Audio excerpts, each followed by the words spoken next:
Welcome to our webinar. We are going to tell you about AppGyver. So the agenda for today. This is who we are, right? We are innovation. You see some nice pictures of our events, hosting masterclasses, preparing a conversational AI workshop in the office, having a nice dinner together, hosting code jams. So when it was luckily still possible to do it real online in the office with one of the famous SAP gurus, so to say, Gigi Adams. So that's what we do, right? Of course, being active at our customers, focusing a lot on user experience and having fun. That's what it shows here as well. So low code, it's a real slide full of details, right? Yeah, it's really a way to actually prevent a bit of a hand coding, a low code platform creating by having a GUI or modeling actually a application instead of actually writing code and lines of code as we are used to doing JavaScript, doing ABAP development. So low code development platforms, or sometimes called LCNC, low code, no code platforms. Yeah, they become more and more popular in the whole IT era, but especially also for SAP, as we are focusing on that. So why do they become important? Yeah, I think it's also explained by this picture, right? You see on the left your digital core. So that's your stable core processes, your backend systems. In case of SAP, that's your S/4HANA, your Ariba, or any stable backend system which has standard core processes of your business. And then on the right, you would like to make applications, make a difference in your business by innovating, by creating probable applications, which might be staying for long, but might possibly staying for a bit shorter. So that's your place where you have the room and to play, to actually, and to innovate. That's what you see on the right side. And on this right side, typically you would like to be fast and easy, adaptable. That's typical something we can do with a low-code platform. So why would low-code be an option for developing, for creating software? There's more and more the trend of being citizen developers, right? People who don't really have the full developer studies being done, still wanting the ability to also be developers, also being a shortage of actually skilled developers. It would be helpful to have ways to, for more and more people to actually create software, to program. Speed is also one of the other factors. So being quick, being fast, and being very agile, creating new applications which serve a certain need. And return on investment, right? So you be quicker, you can easily create this software for this specific piece of functionality which you are requiring in your business. So this is just a graph we took from I think it's based on US figures, but still it does show the growing attention to this, right? It's really booming.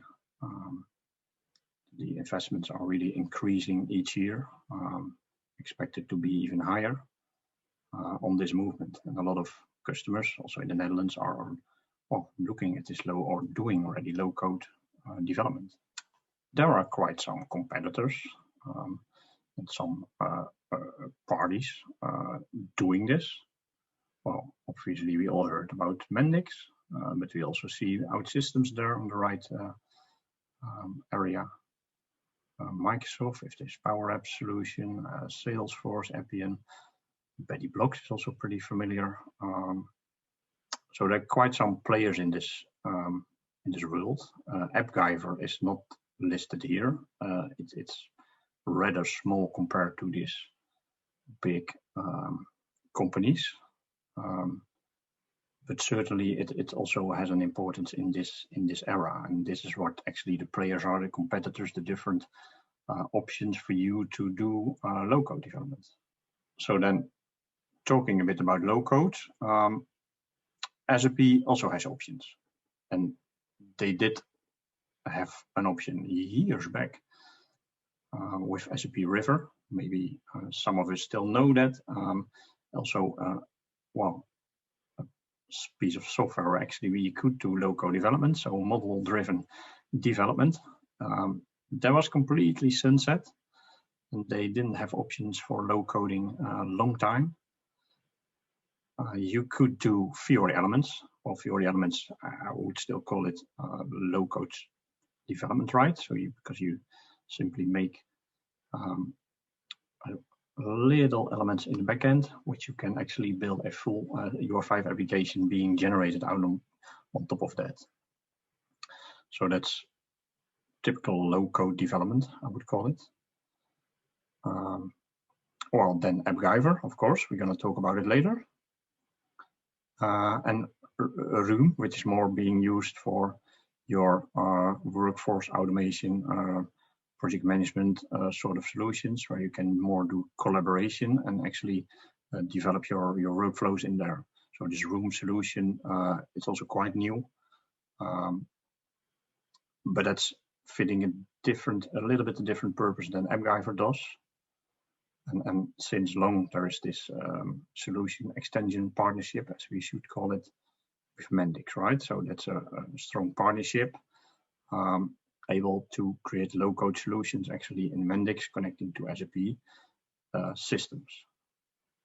But the real solution, like you could do, for example, in Mendix, creating full-stack apps, connecting to backends, well, that really has this spot now taken by AppGyver.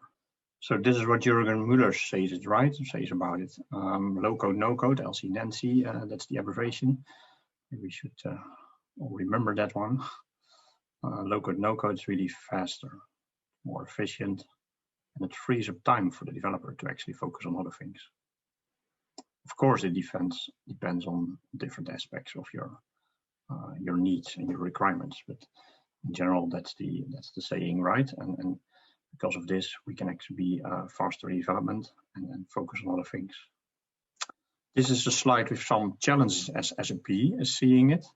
So really, yeah, well, complex landscapes will be there, limited usability, large data volumes, some pressure on actually changing and going to digital business models, but as well shortage of actually developers and skilled developers. So that's really be sort of solved, or at least given focus by having this ability to actually do low-code, no-code development. So that's why this also has some great importance from SAP, yeah, because the market is demanding this actually. So what and who is AppGyver actually? AppGyver OG, I have no clue how I should pronounce that. That's sort of the corporation name, I guess, in Finland. They are based in Finland. They created this no-code development platform. They started in 2010. They only have 18 employees. Well, I guess it's probably increased right now by this takeover by SAP. But they have this visual development environment, which is actually quite nice. And it provides you a no coding experience, so you can easily configure and connect to different systems.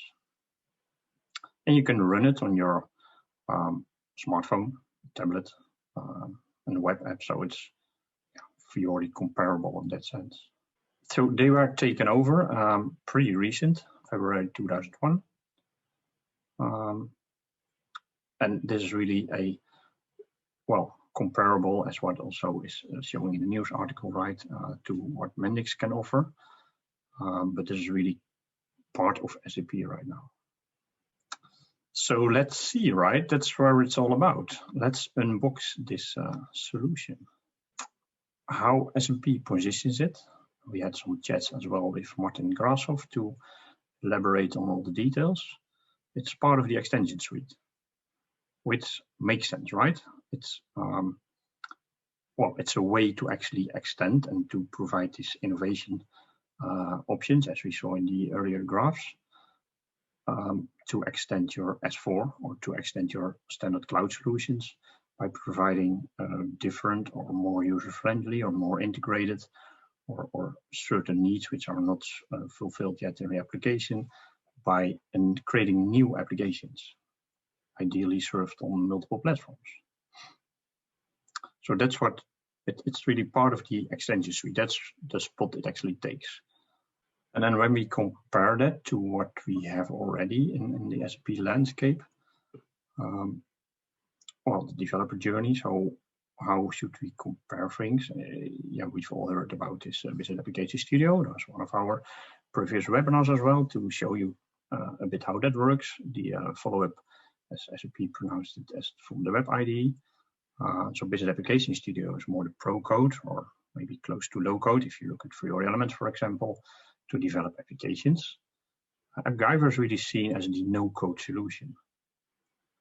And it's really one platform actually to deliver this value, to really make it fairly easy to create applications.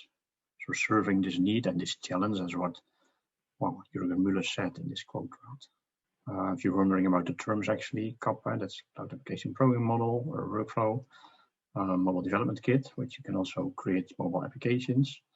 It's all being done by this Business Application Studio, but well, it's another studio. AppGyver has its own studio to create and to model, graphically model and design your app.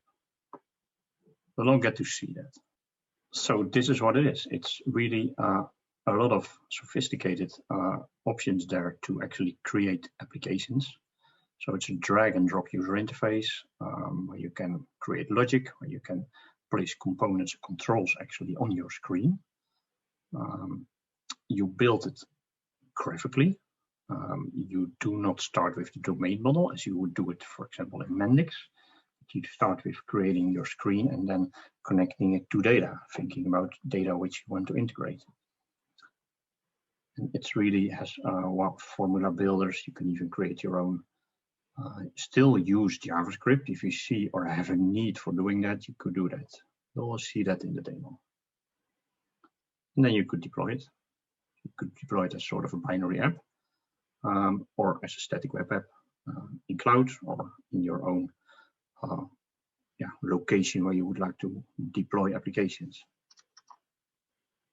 So it's it serves different needs. It can perfectly work on mobile, but also on the web. Yeah, well, there's a lot of nice features.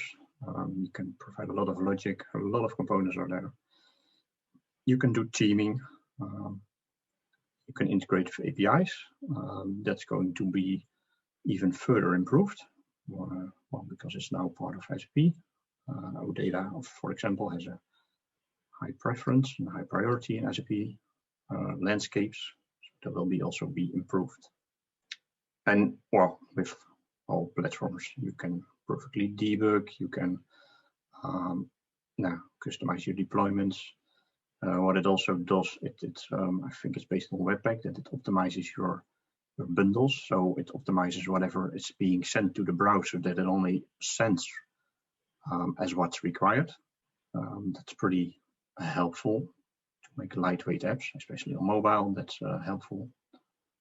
And that's all improving, right? All these options are further improving. Why? Because it's now part of the SAP development. Also some reference for you to look at later. So what it actually does under the hood, it's actually using this React Native to create this sort of native apps for you to run them on your mobile, on your tablet. And if they run on a laptop, they just run in the browser using React as well, JavaScript to actually make the logic for you. As I said earlier, you can also actually add JavaScript yourself still. So it's called no code. But you could still code if you really see the need or have the need to do so. So let's see, right? Well, we're going to build actually a nice application for our MacGyver. He actually was in a strange country and actually looked at and had a need for having an application where he could store his contacts and maybe also some secret contacts which he wanted to store only on his phone, but also want to interact with some generic database where actually there are different contacts for him available. So we created a very simple app for him to make use and to have this functionality available for him. So we have this Spy MacGyver application for him created. We will show that in the demo. Welcome. This is our application, and this is the live preview from the AppGyver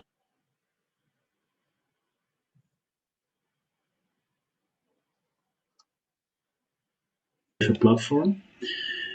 So you can see on the left side a navigation pane from within our application. We've got 3 pages, a home page, a page with public addresses, and a page with local addresses. And this one links to the public addresses, this one to the local addresses. And this button is linked to the same page as the navigation in here. And this one with the local addresses is linked to the same page as this one. So first we're going to use the public button to go to the public addresses. So here you can see the public addresses. Fun fact, this one is linked to an OData service from a subsystem. And to be specific, it's linked to the OData service of business partners. If I click on one line from this list, it will open and show me some details. So these are details from a subsystem as well.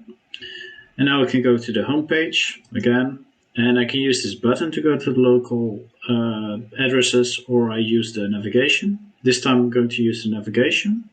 So I click on local. It will open a list with local addresses.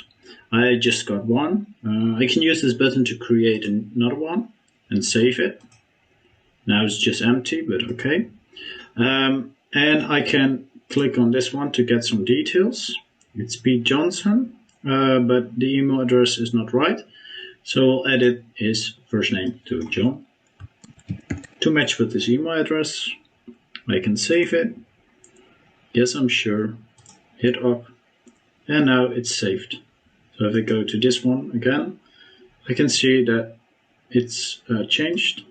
Here we can see the details. And I can delete this one as well. So this is the application we made using AppGyver. And now we're going to show you how we did this. All right. I would like to give the word to Julian. Thank you, Julian. There is Yes. Julian. Thank you, Wim. So we just saw a demo of our AppGyver application. This is the architecture of the demo we just saw. We made a build of our application in the AppGyver cloud, and you can access it using your browser, and the application requests data from the S4 system over an OData service. And in this case, the app also uses your local storage to store and retrieve data. So now we're going to look at how we made this application. We just saw the demo of our AppGyver application. Now we're going to show you how we made this app. First, we created a free account at appgyver.com. After that, a screen like this will appear where you can manage and create your applications. Here you can click on New App to create a new app. Give it a name. Select a theme and click Create. Now you will enter the AppGyver editor. For now, we will just leave this app and go to the app we just saw in the demo. Welcome to the AppGyver platform. This is the studio where we're going to create the application we just saw in the demo. In the middle, we see the content of our page. In this case, the page is shown on an iPhone. On the left-hand side, we can see all components we can use to create our application. Let's say I wanted to edit a paragraph under the title create address. I can just drag and drop it and place it anywhere I want. And just as easily, I can delete it again. So now we've created this page with all the contact details, a save and a cancel button. Let's say I wanted to go to another page. If we look at the top, we can see some different menu items. If I click the launch item, I can start the live demo we just saw. Here we can do some theming, and here we could do some navigation. If I click this one, a menu will open with all the different navigation options. So I've enabled the navigation menu, which you saw on the left side of our application, and these are the pages you can go to from the different navigation items. If I click one, I can edit it with a name and where to go. I can add one or remove one.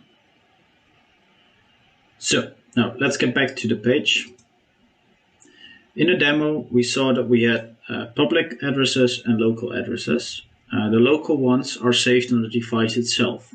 So we have to define a local database, ClientSide Storage, to save our addresses. If we go up here to the data menu, we can see we got two different kinds of resources. We have our local addresses, which is a client-side storage, and we got a SAP Business Partners, which is a REST API. So if we go to local addresses, we can see we defined an entity, a local address, we gave it a name, a description, and we defined the properties. AppGyver takes care of the storage of data. So if we go back, we can see we also connected a REST API integration with our SAP Business Partners from our data service. I will not show you in depth how this works, but you can see it later. But basically, we just connected our OData service and we implemented the get method for the whole collection. And after that, we implemented the get method for one record with an ID as a variable, which we place in the URL. So let's get back. We're back at the page again. So there's something else I want to show you. Now we defined our resources, I can show you something else. So we got a resource which is of type client-side storage, which means it has objects stored at the client side. So in this case, we want to create a new address and save it locally. So we need to bind all these fields to an object of type new local address. As you can see here, we bind the first name value, this input field, to the new local address attribute first name. I can show you how we did that. It's a wizard. You can select data and variables, and then the data variable, which is of type new local addresses, and then we can bind it to the field first name. Save it, and it's done. So we did this for all these fields. If we go down and hit the save button, then an object of type new local address is made, and all these fields are bind to the right field. Okay, let me show you how to add logic to your application. Here we got a button. For example, you can put logic behind this button. If you select the button, you go here, you can open a pane with the logic flow of this button. So on your left hand side, you got a pane with predefined logic blocks to just drag and drop to this pane to add it in your flow.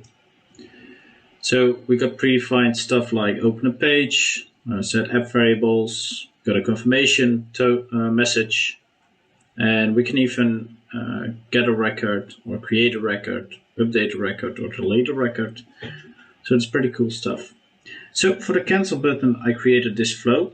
If someone taps the component, in this case a button, then a confirmation dialog will appear with a question like, are you sure you want to discard this address? So we can see the output. it has 2 ports. You can see these little circles here. So this is port 1, this is port 2. Port 1 has output true or false, and port 2 has an output with an error. We did not implement any error handling yet, so that might come later.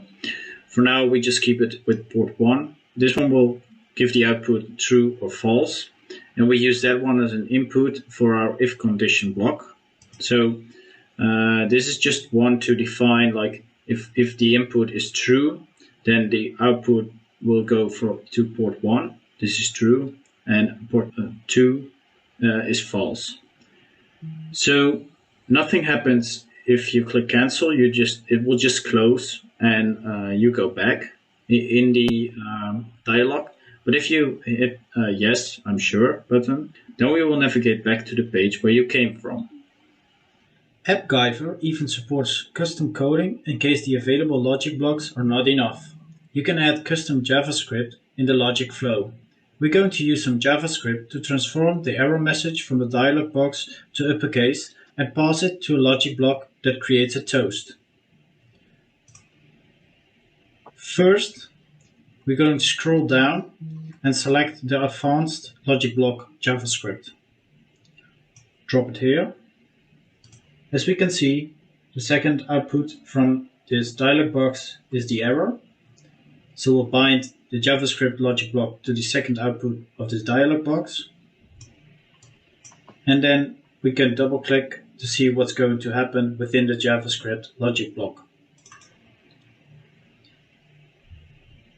So we're going to bind the input to the output value of another node. In this case, the dialog box, which is a confirm. And then we're going to use the error message.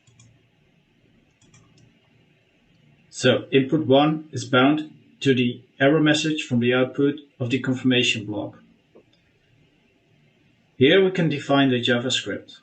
In this case, it's already done and it's transformed to uppercase. The output will be a result. You can define your own logic with JavaScript inside this block.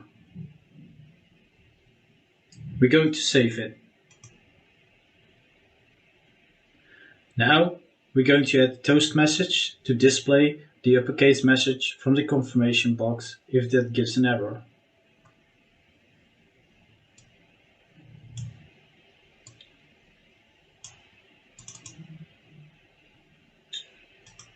We'll bind the toast message to the output of the JavaScript logic block.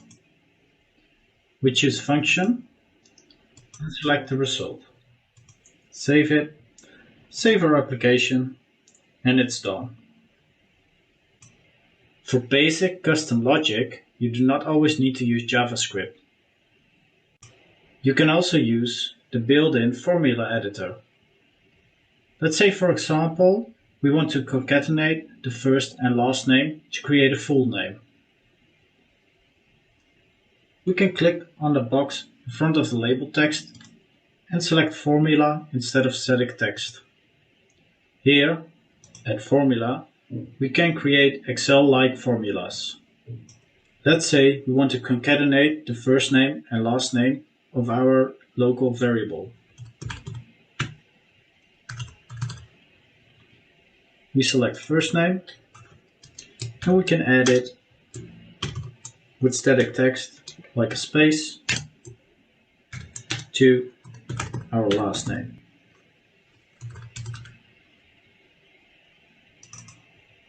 Save it, and it's done. So we just added the logic flow for the cancel button. Now we're going to launch the application to see how it works.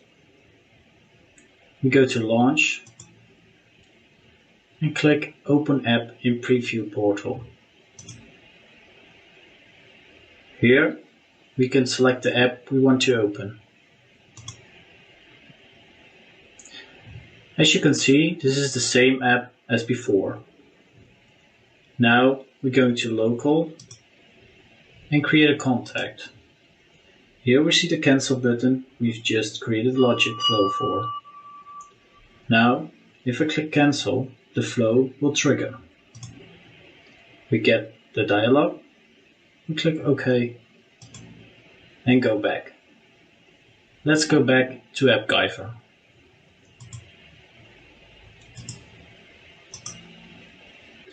This is it for now.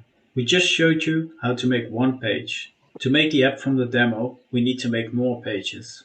We have recorded this process of making the whole application, and we will try to share this video with you so you can see how we did that. Thank you. So the application we just made, we can also deploy that on a business technology platform. And the architecture is almost the same as before, but this time we have to download the build from AppGyver Cloud, and then we can deploy it at business technology platform, and then everything else will work the same. We go to the resource location on the big business technology platform from our browser, and the application will open, and it will use an OData service to get its data from our S4 system. And it will also use the local storage from our browser. So we also have a demo how to deploy it, and we will show that now to you. So we have finished our app, and now we would like to deploy it on the SAP Business Technology platform. Fortunately, it is very easy to do so, and I will demonstrate the necessary steps. First, we select Launch at the top of the screen, then we go to Distribute and open the build service. Next up, we have to configure a couple of settings for our web build, as you can see over here. We choose a version and then we start the building process. The building process can take about 30 minutes, but this varies a lot depending on the size of your project. So keep that in mind during the building process. After the process finishes, we receive a zip file containing the files of our project. And these are the files that we're going to need to deploy our app. Next up, we open BTP, sign in, and go to Business Application Studio. We start a new project, and then we only have to do a couple of steps to deploy our project. We upload our zip file containing the files of the app. Let's make sure that all the files are here. And they are, so that's nice. Next up, we have to sign in to Cloud Foundry, and we can do that using a command.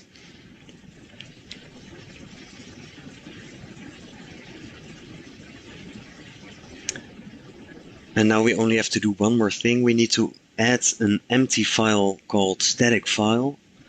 And this file is necessary to properly deploy our project. So we create that file, add it to the root. And finally, we push the project to Cloud Foundry using the command cf push and then the name of our app. This process can also take a couple of minutes, also depending on the size of the project. So I sped this up a little bit. And once it has been pushed, we receive a URL that brings us to our deployed app. So I copy the URL in Chrome. And here we see our beautiful app. We go to local and create a contact to check whether all the functionality works. So I input some random information here.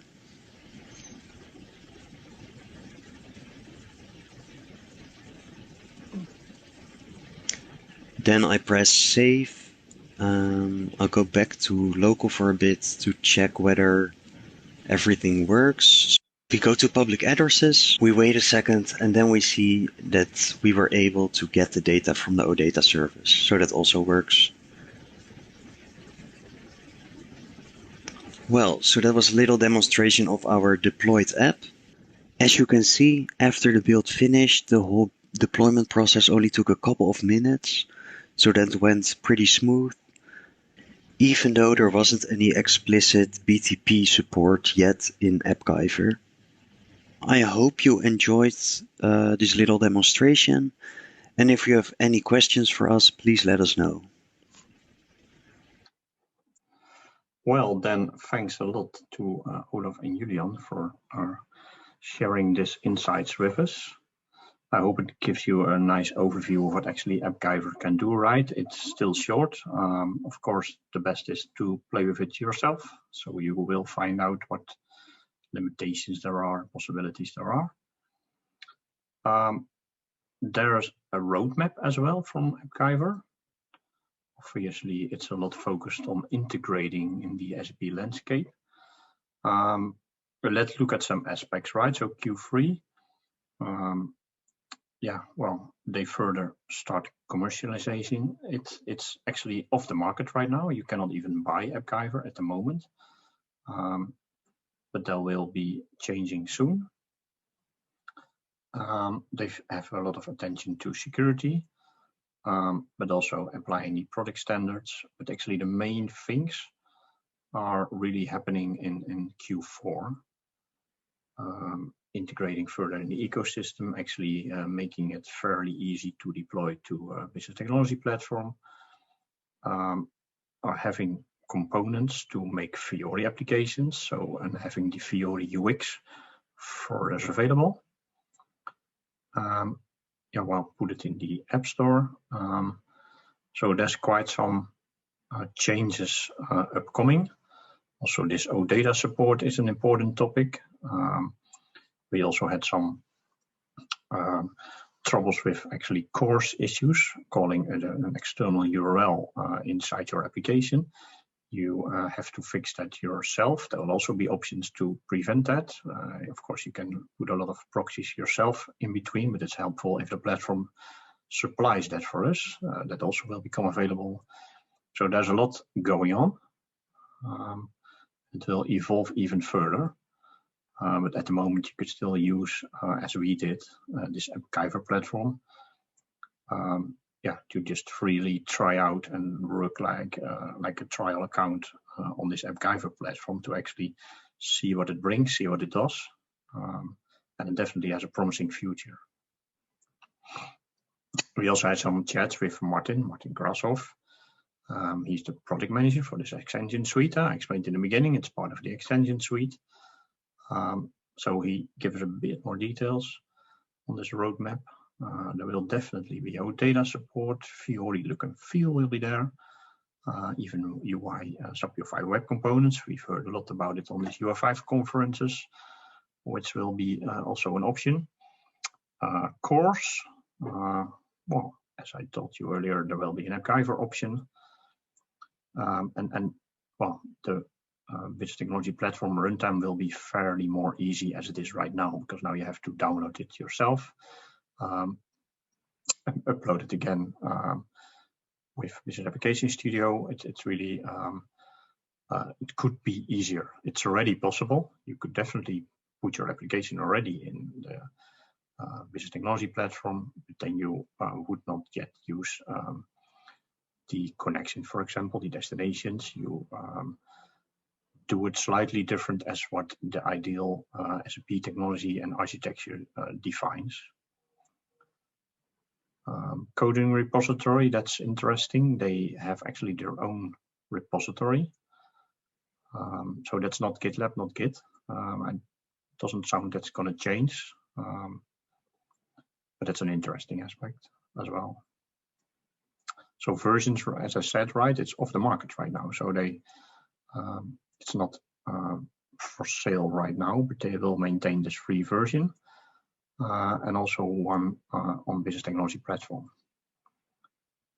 And then you obviously also have community support, but not any further support on this free version. Yeah, and let's see when SAP will deliver. Well, most expected is actually early Q4. So that's maybe like October. Hopefully, there will be a lot of improved features in this AppGyver platform. And hopefully also a team designer, as we have it in the UI5 world. Yeah, UI5 flexibility options. Well, that would be really nice if that also will be part of the platform. So you really see there's a lot of progress and a lot of work on this integration into SAP. So summarizing, right? It's really a promising low-code, no-code platform what SAP bought here.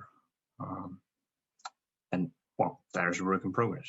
It fits with SAP. You could work with SAP systems, but the user experience of it is still improving and could be improved.